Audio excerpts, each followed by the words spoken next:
welcome to His Crew, first episode.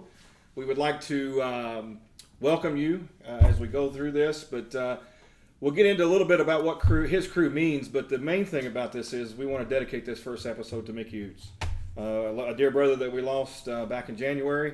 This is something that we had talked about with him throughout the course of his life, and some things that we did with him in ministry work, and we hope that this is going to help honor him today, but at the same time we hope that you get something out of it as well. So I want to welcome my spiritual mentor and good friend Darrell Walters, and he and I have been doing ministry together since 2009, but our history goes a little deeper back. He used to play high school baseball with my dad. Yes, I did. A lot of baseball. I know a lot about you and your family. Yeah. He's been around our family for a long time. He's been a good friend of the family, and it's an honor not only to do ministry work with him, but it's also an honor to be able to do this with him. And this is the first of many episodes. I hope that we can not only reach people in person, but able to reach people through social media, and that's the goal of His Crew. So, what's His Crew stand for? Well, His obviously stands for Jesus Christ. Are you His, or are you not His, right? Right. But what's Crew stand for? The C stands for Christian, the R stands for ready, the E stands for equipped, and the W stands for willing. So are you a Christian who's ready, equipped, and willing to tell others about Him? And that's really what the premise of this whole thing is about. Are you ready, equipped, and willing? And if you're not, I hope you're going to learn how to be ready, equipped, and willing through this episodes and several others as we get into this. So Darrell, what do you think? What do you think? What comes to your mind when we say being a Christian, being ready, equipped, and willing to lead others to Christ? Well, I want to back up a little bit, give you a little history of myself. I grew up in the church. I went to church all my life, and to be honest with you, I went on Sunday. I did whatever I wanted to do the rest of the week. Never picked up the Bible. 1996, that all changed. I went on a walk to Emmaus retreat. It was a weekend retreat. I learned, I really went for everyone else. I didn't know what God had in store for me. And found out real quick that weekend was for me. And it really touched my heart. I came home. I like to tell when I came home, I couldn't listen to enough Christian music. But after a while, it just wasn't enough. And so I started reading Christian books. But after a while, it just wasn't filling my heart. And so I started reading. I turned to God's Word as a last resort. And that's the only thing that's ever been able to fill my heart and prepare me for the ministry that lied ahead. 2001, we'll fast forward a little bit. 2001, I was asked to serve on a prison ministry. And to be honest with you, I went into that ministry with a judgmental attitude. I thought that the guys had committed a crime and they were locked up, and I was okay with that. Throw away the key and life goes on. How many people you think feel that way? A lot of people feel that way. They go in with a judgmental, they don't look at themselves. They want to look at the offender and think they're better than that person, and they don't want to get involved in a prison ministry. Do you think you were ready for that prison ministry? No, I was not. I knew I wasn't. I went in 2001. That was the week of 9/11. Mm-hmm. That's kind of still blows my mind. They still let you in even after all that, right? I told my wife there's no way in the world they're going to let us in this prison, but they did. And I found out that when they were sober, when the guys were sober, it's just like you and I sitting here talking right now. And one of the first things that I remember is we ate in their cafeteria. And I went through the cafeteria, and I had my tray. It's still a vivid picture in my mind. I was standing in the doorway. I looked across the hall. There were 300 men eating their meals. I looked to my left, and our team was over together, sitting on the left.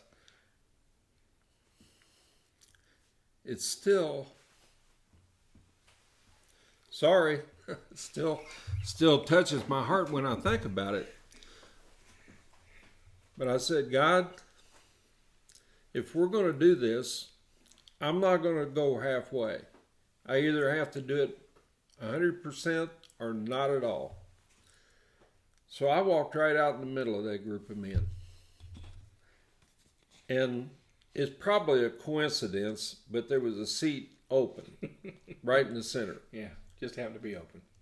And I asked the guys, is it okay if I sit down here?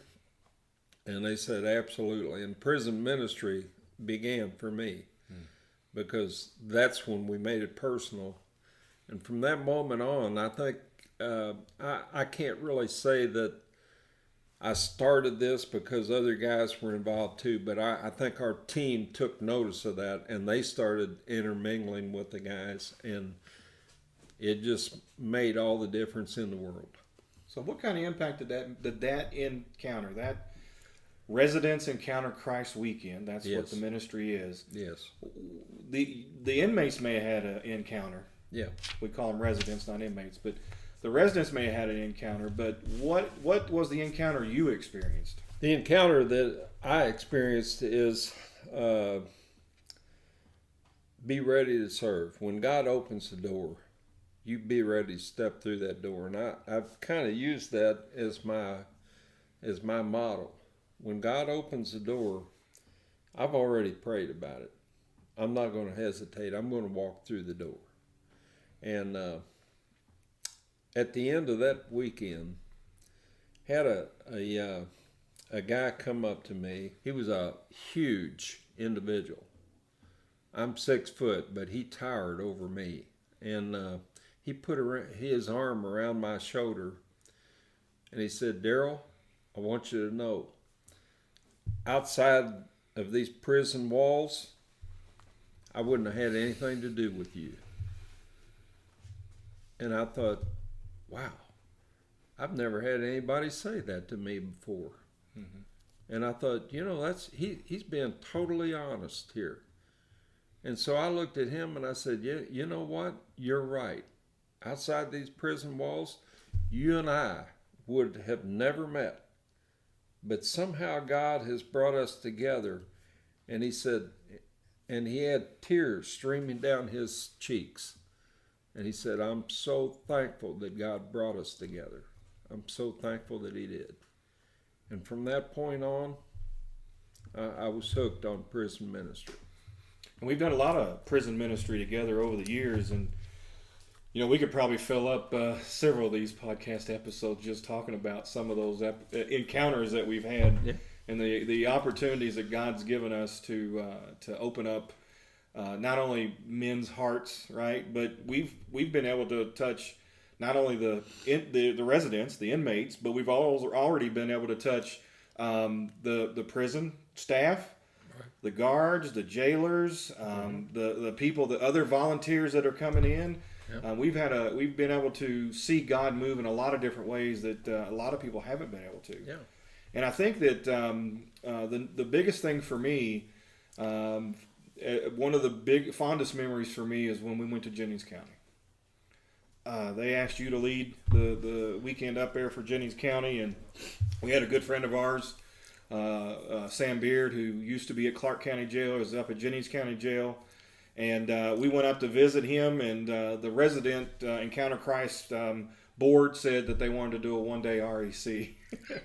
We normally do 3, and we sat down in front of Sam Beard, and you could just tell he was not happy. He was upset. He was upset, and he was about to tell us why he was upset. So Tell us a little bit about what that encounter was on that day. Well, we had no clue why he was mad or upset, and so he said, "I'm not real happy with REC right now." We said, "Why?" He said, "I got a call from the board, and they said you were only going to do 1 day." Well, they hadn't talked to us at all about it, and we kind of looked at each other like what we had this puzzled look on our face, like, "Wait a minute, what's going on?" And so we looked at each other, and then we looked at Major Beard, and he said, "You're not going to do just 1 day, are you?" And I said, "No." He said, "What are you going to do?" I said, "We're going to do the full 3 days. We're in this 100%, Yep. or no, not at all." And so from that point on,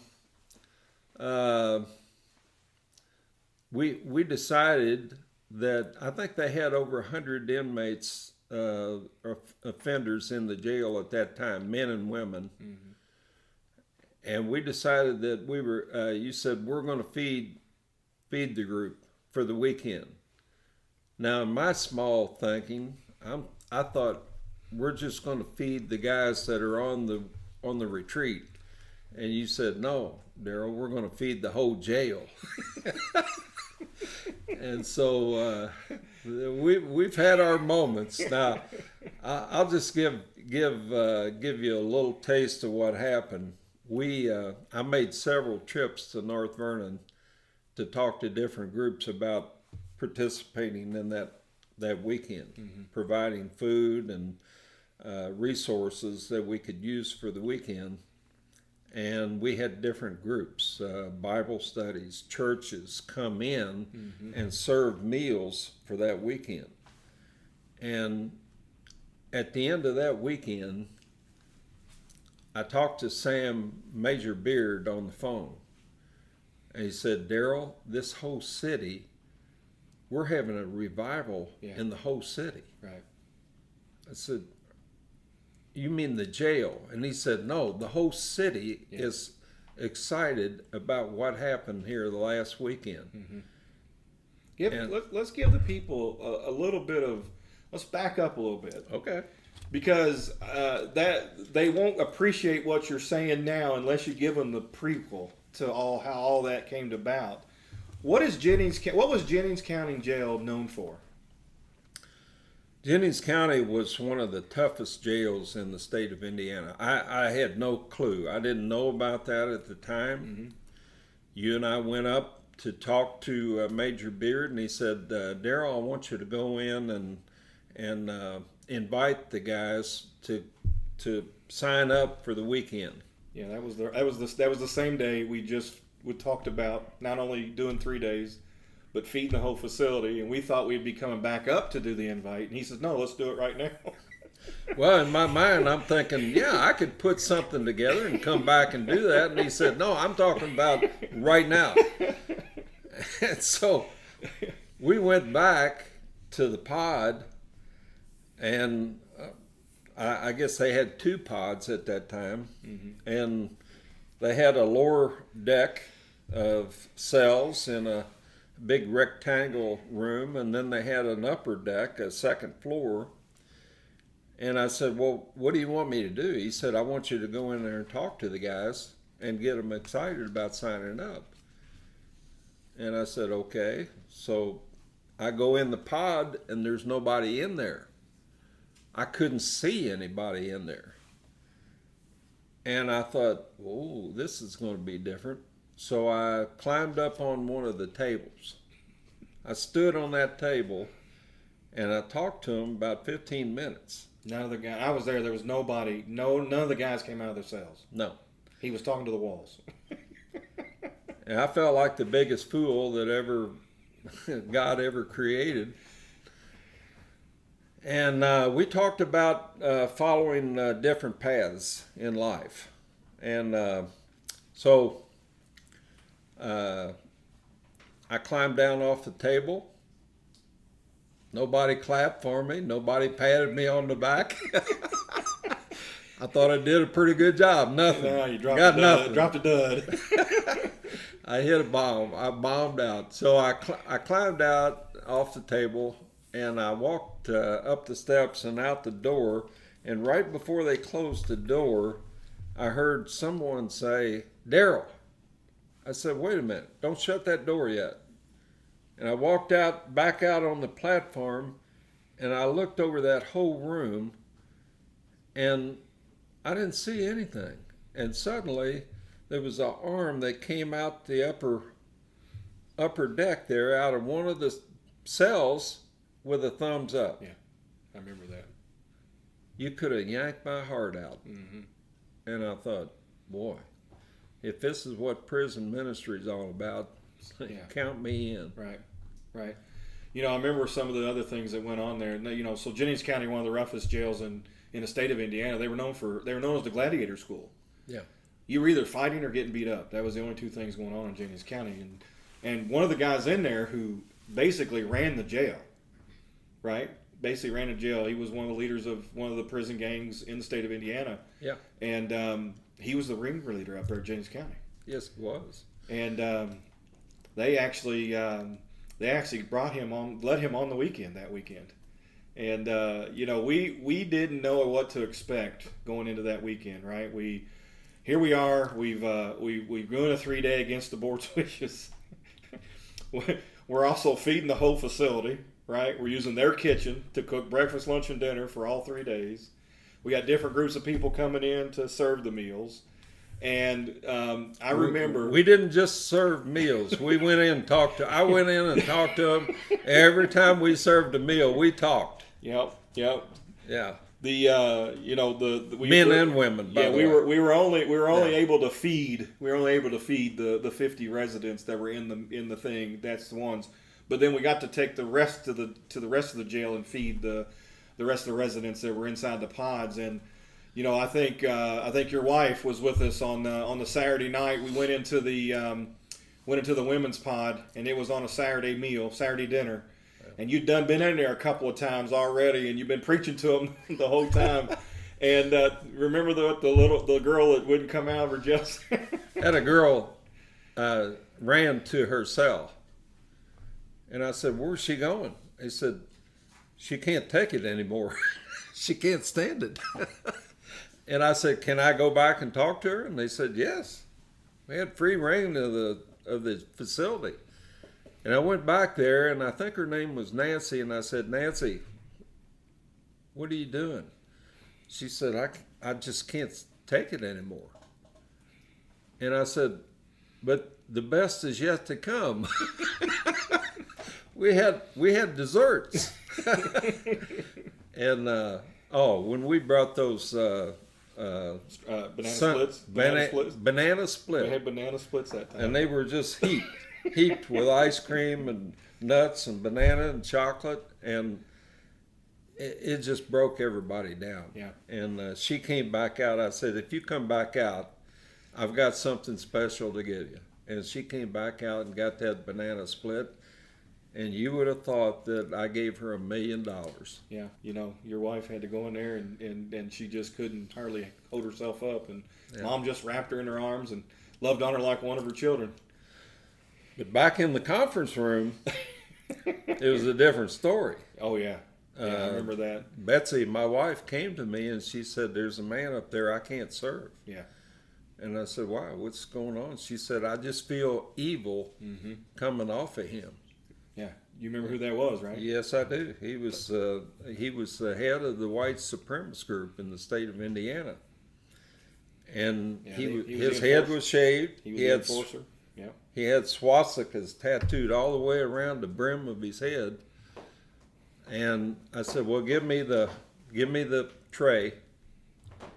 And I took it up there and served him. And I thought he was going to cry. Mm-hmm. I thought he was going to cry.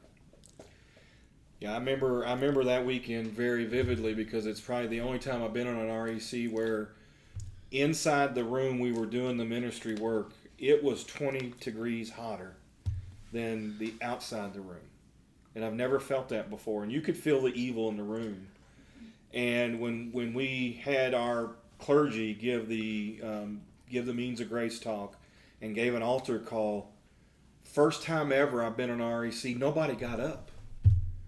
Nobody got up until the enforcer, the guy that was running the jail, right, the inmate running the jail, till he got up and he looked back at Mickey and he motioned Mickey because they knew each other from Branchville Prison, and Mickey went forward and he took him up front and he gave his life to Christ that night. And when he hit his knees, the whole room got up. Yes. And chairs were flying, tables were being pushed aside, everybody was there. And what happened to that air in the room? Temperature went down. Temperature went down instantly. Yeah. I've never felt that in my whole life of doing all this ministry work. Now, to finish that story, Major Beard told me that obviously they have a time that they shut the lights off so that they can get a little rest in there. And he said when they shut the lights off, the leader of the pack, so to speak, started singing our theme song for the weekend. And the whole pod started singing that theme song. Yep. He said, I've never heard anything like it. Right. I remember talking to Mr. Beard afterwards, and they had a jailer that sits in the tower and watches the pods, right? And he was off that weekend. He didn't get to experience anything that was going on that whole weekend. Right. And Monday morning, he's sitting at his desk at 6 o'clock in the morning. And normally when he comes in on Monday mornings, he's breaking up fights, he's cleaning up blood, he's doing all different types of things. But this Monday morning was different. What happened that Monday morning? He opened that pod door, and they were standing in there talking, hugging each other. And he looked around, and he shut the door, and he made a beeline for Major Beard's office. And he said, Sam, you and I need to talk. Sam's like, wait, what? What do you want to talk about? He said, every Monday morning when I open that door, I have to break up 6 or 8 fights. Mm-hmm. And Sam said, yeah, I understand that. So what do you want to talk about? He said, today I opened that door and they were in there hugging each other, and I want to know what happened this weekend. It's because they had connected to God. They had an encounter with Christ. Yes. They had an encounter with Christ. And that encounter with Christ, coupled with the enthusiasm of yourself, of not only saying yes to a 3-day weekend and us saying yes to feeding the facility, but the number of people in the community that we were able to get involved through some other connections through the REC community, that is where the revival of the city started to happen. It had a ripple effect. It had a ripple effect. And so I'll go back to my original question, right? Is what do you think it means to be a Christian who is ready, equipped, and willing to go do this type of ministry? You know, in our minds, how could God possibly use us? Mm-hmm. Just being honest. I'm not trained. I'm not a trained Bible teacher. I've never gone to college to study Christianity or counseling or abuse or drug anything. Addicts or... I just have a willingness. I don't know. I don't know why God made me the way He did, to be honest with you. I've been gifted. We've all been gifted in different things, and I guess I'm stuck in prison ministry. That's where I've been gifted. And I have the ability to talk to these men as human beings. And I don't look down on them. I look at them as human beings, God's people. Yep.